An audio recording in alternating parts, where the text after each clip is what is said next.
Caroline Parker sat on her third date of the week, looking sadly at the fish she was picking at with her fork.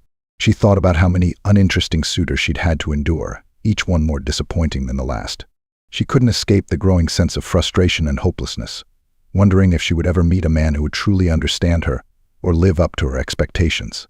The soft lighting of the restaurant only emphasized her melancholy, making what was happening almost surreal.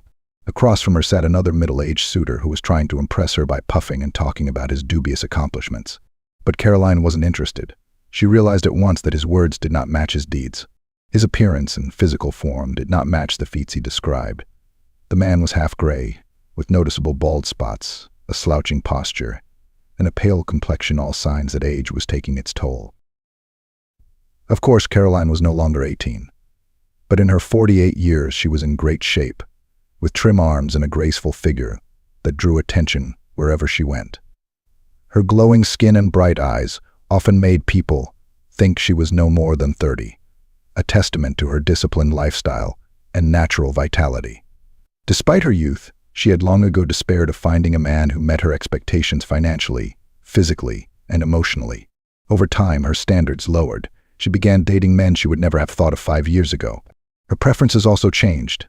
Now she was looking for a man who was soulful and well-read, quality she had overlooked in her younger years. Her present companion, however, left her indifferent. Sitting there, she wondered how he had managed to get her a date at all.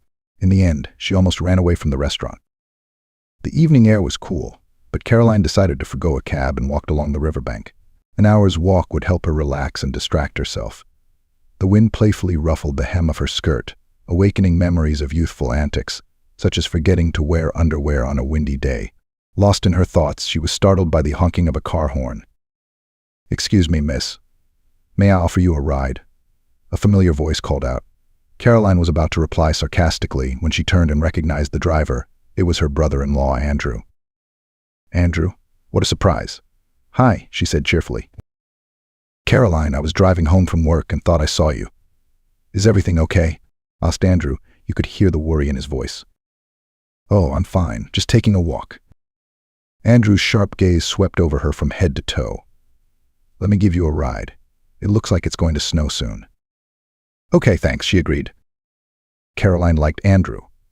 In his 25 years, he was ambitious, driven, and successful. She remembered how he'd volunteered to help her fix a broken garden gate and spent an entire Saturday working tirelessly, despite his busy schedule. His genuine kindness and commitment to finishing the job had made a lasting impression on her. He had already earned himself a nice apartment and a car. Caroline often envied her daughter, realizing how lucky she was to have such a husband. Tall, slender, and athletic, Andrew was the kind of man most women dreamed of. Sitting in the passenger seat, Caroline looked at his hands, strong, skillful hands, confidently handling the controls of the car. She couldn't help but imagine what it would be like to be the center of his attention. "Which building is yours?" Andrew's voice interrupted her reverie. "The third one," she replied. Andrew stopped right in front of her door.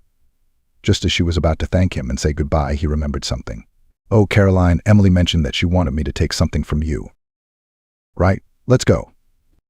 As Andrew followed her into the house, Caroline couldn't help but notice how good he smelled and how well his tailored clothes fit his athletic figure. She felt the prick of jealousy for her daughter again. "You're so cozy," Andrew remarked as she entered the apartment. "Are you expecting guests?" "Not really," Caroline replied, waving the question away. Andrew chuckled. "You deserve someone wonderful, you know.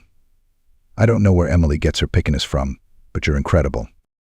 Caroline felt her cheeks redden. "Flattery won't help you find my approval of her whims," she joked, trying to push down her emotions. "No flattery," Andrew said sincerely. "If I were on the market, I'd have a hard time matching you." Caroline laughed nervously, offering him tea and cookies as she pulled out the items Emily had asked for. "They're on the top shelf of the closet." "The white bag," she instructed. Andrew opened the closet, and before he could react, a small basket fell on his head. The impact caused him to take a step back, and its contents, delicate underwear, spilled out and scattered across the floor. The soft rustle of lace against wooden boards was unnaturally loud in the silence. Andrew froze in place, his hand instinctively reaching for his head as he considered what had just happened. An awkward laugh and surprise escaped his lips as he lowered his gaze to the floor, his cheeks slightly flushed at what he saw. Caroline rushed into the house and saw Andrew standing among the fragile things, his expression half amazed, half apologetic.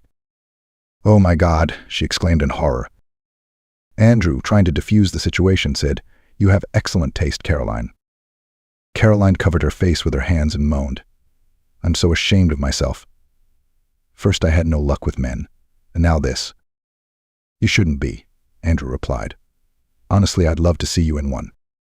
Caroline raised her head, her eyes meeting his. She was taken aback by his boldness, but something in his tone and the heat in his gaze made her pulse quicken. "Better yet," he continued, lowering his voice without them. Caroline's breath caught.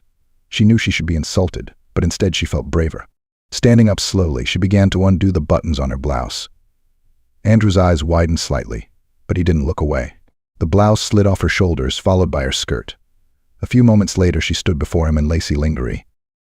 "You're stunning," Andrew murmured. Caroline's voice, husky and trembling, broke the tension. "Your turn." Andrew hesitated only a moment before he began to shed his outer clothing. The air between them crackled with a force neither of them had expected. Half an hour later, as Andrew got ready to leave, Caroline watched him from the doorway, conflicting emotions bubbling in her head. "I'll see you tomorrow, same time?" Andrew asked with a sly grin. Caroline nodded, a slight smile playing on her lips. "I'll be waiting."